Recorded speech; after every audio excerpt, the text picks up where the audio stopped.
Hello दोस्तों, मैं हूं आपका दोस्त एडवोकेट सीबीएन प्रताप सिंह। आज हम आपको बताएंगे 498A की एफआईआर के बाद आपको कब क्या करना चाहिए, किस प्रकार से हाईकोर्ट की पूरी प्रक्रिया होती है और कब आपको ट्रायल कोर्ट में जाना होगा, कब नहीं जाना होगा या कब कभी नहीं जाना होगा, इसके बारे में आज हम आपको डिटेल से बात करेंगे और बताएंगे। देखिए, सबसे पहले तो आप ये समझिए कि 498A में अगर आप एफआईआर स्टेज में या धारा 85 वर्तमान समय की बात करी जाए तो धारा 85 में अगर एफआईआर स्टेज में आते हैं तो आपको तुरंत स्टे मिल जाएगा, इसमें कोई दो राय नहीं। कुछ लोगों के पास ये दिमाग में सवाल होता है कि क्या जरूरी है कि स्टे मिल जाए, स्टे कैंसिल भी हो सकता है। तो आपको बता दें, ऐसा कोई भी केस मेरे आंख के सामने नहीं आया माननीय इलाहाबाद हाई कोर्ट में जो क्रिमिनल रिट फाइल किया जाए अरेस्ट स्टे के लिए या क्वेशिंग पिटीशन फाइल किया जाए जिसमें पति या पति के घर वालों को स्टे न मिला हो। तुरंत मिल जाता है, आसानी से मिल जाता है। दूसरे सवाल का जवाब कि क्या एक बार अब जैसे 498 में एफआईआर स्टे में आया आदमी, स्टे मिल गया, अरेस्ट स्टे मिल गया, एफआईआर क्वेशिंग में आया, क्रिमिनल रिट फाइल किया, स्टे मिल गया, कुल मिला के तो वो स्टे कितने दिन का होता है, इसके लिए परेशान होता है व्यक्ति। देखिए, जब भी एफआईआर स्टेज पे स्टे मिलेगा आपको तो वो चार्जशीट तक का ही मिलेगा। यानी कि कुल मिला के अगर आपके दिमाग में ये सवाल है कि मुझे कितनी बार हाई कोर्ट आना पड़ेगा, तो इसका यही जवाब है कि आपको कम से कम 2 बार तो जरूर आना पड़ेगा।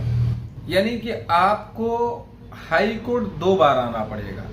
जब एफआईआर स्टेज पे आपको स्टे मिलेगा तो उसके बाद जब आपके खिलाफ चार्जशीट फाइल होगी, समनिंग ऑर्डर, चार्जशीट की सर्टिफाइड कॉपी और केस डायरी लेके हाई कोर्ट आना पड़ेगा। अब उसकी प्रक्रिया क्या है कि आपको जब चार्जशीट के बाद आप हाई कोर्ट आएंगे तो आपको पहले 3 महीने का स्टे मिलेगा। अब 3 महीने का स्टे का मतलब क्या है कि मीडिएशन भेज देगा कोर्ट। 3 महीने, 4 महीने, 5 महीने भी मीडिएशन में लग सकते हैं, वो स्टे बढ़ता रहेगा, बढ़ जाएगा।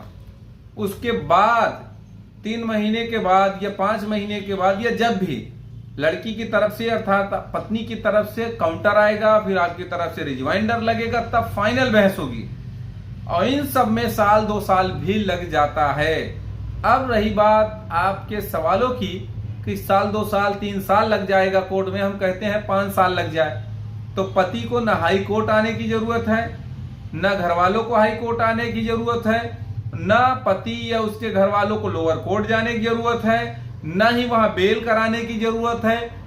तो बेनिफिट तो यहाँ पे हर हाल में पति को ही है भाई। न यहाँ पे आपको आने की जरूरत है, न लोअर कोर्ट में जाने की जरूरत है। क्यों नहीं लोअर कोर्ट में जाने की जरूरत है? क्योंकि चार्जशीट के बाद आपको स्टे मिला हुआ है। आज मैं एक अपने क्लाइंट की बात कर लूं भाई, उनको समझा रहा था, बता रहा था, तो लगभग 25 मिनट समय लग गया सारी प्रक्रिया को बताते बताते।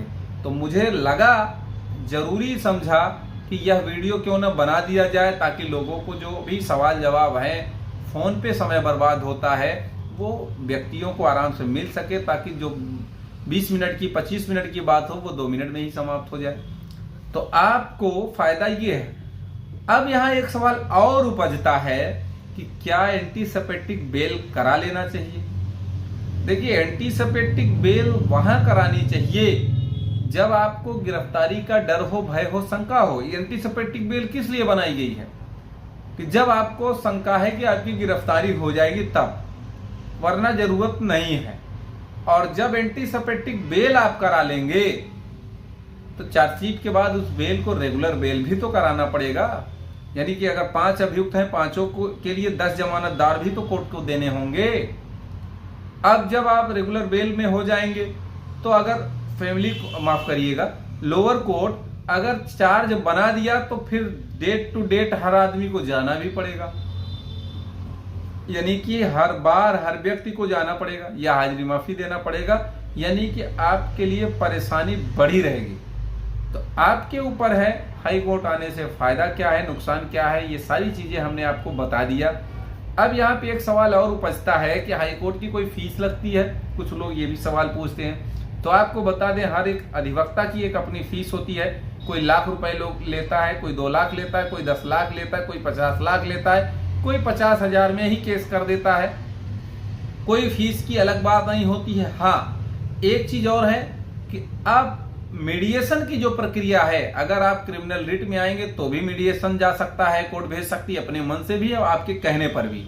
और इसी तरह से 482 के बाद भी यही कहानी होती है कि मीडिएशन आपका होता है।